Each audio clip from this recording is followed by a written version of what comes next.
Hello, thank you for watching today's Essential Skills lesson.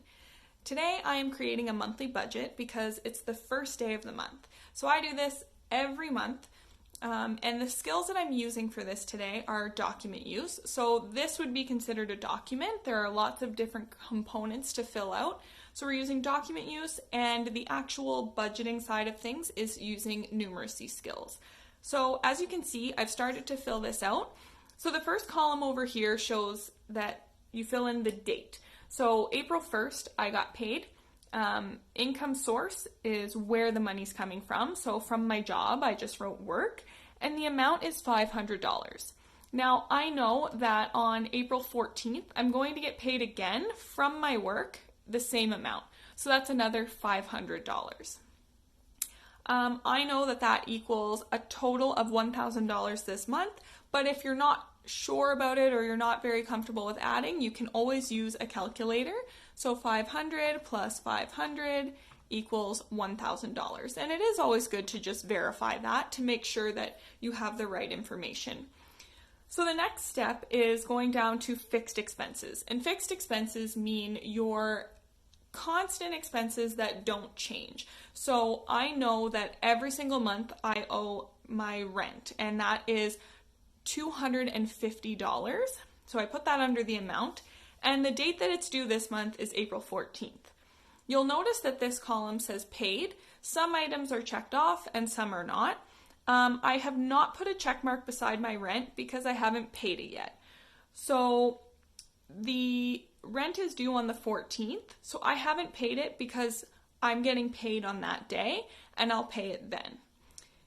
But my heat bill, as you can see, is due on April 7th. It's $100, so I paid it today after I got paid, so I put a check mark there, and I know that I don't need to worry about that for the rest of the month. My next bill is electricity. It's also due on April 7th, and it's $100. So again, I put a check mark there. I paid it today because that bill is due soon.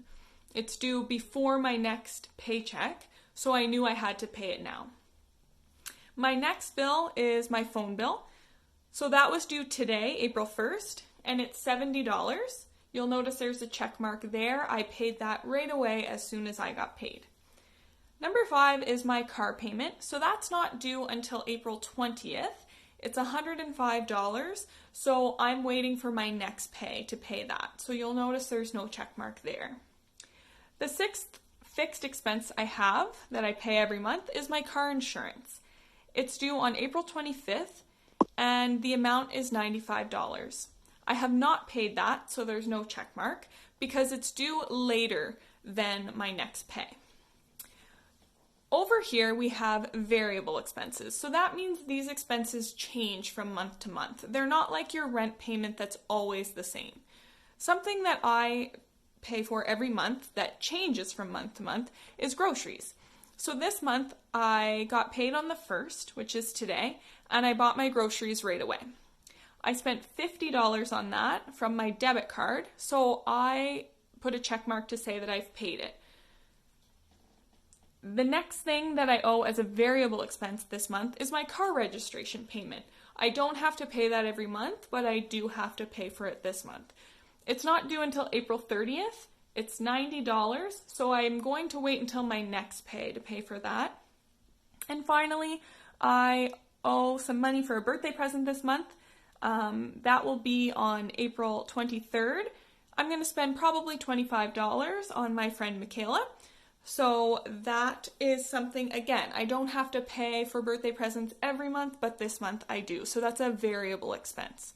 So you'll notice down on the bottom here, the monthly summary. I usually fill this out at the end of the month, but for right now, I know that my total income, I budgeted for $1,000 because I calculated it up here. The actual amount I'm going to receive is $1,000 unless I end up being sick or something like that. I do always make the same amount every month.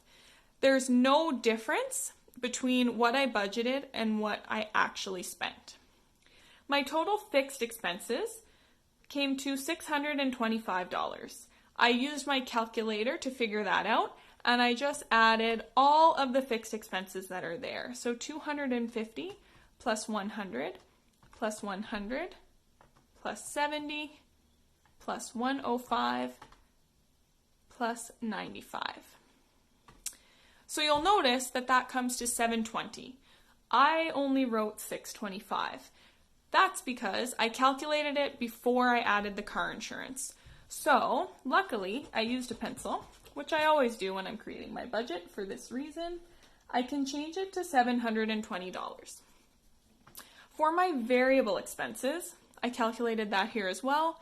So, I did $50 for the groceries, plus $90 for registration, plus $25 for the birthday present for my friend.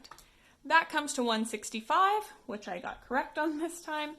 And so my total, $165 for variable expenses, plus the total fixed expenses, which is $720, equals $885. So I'm budgeting for a total of $885 for the month for everything that I have to pay for.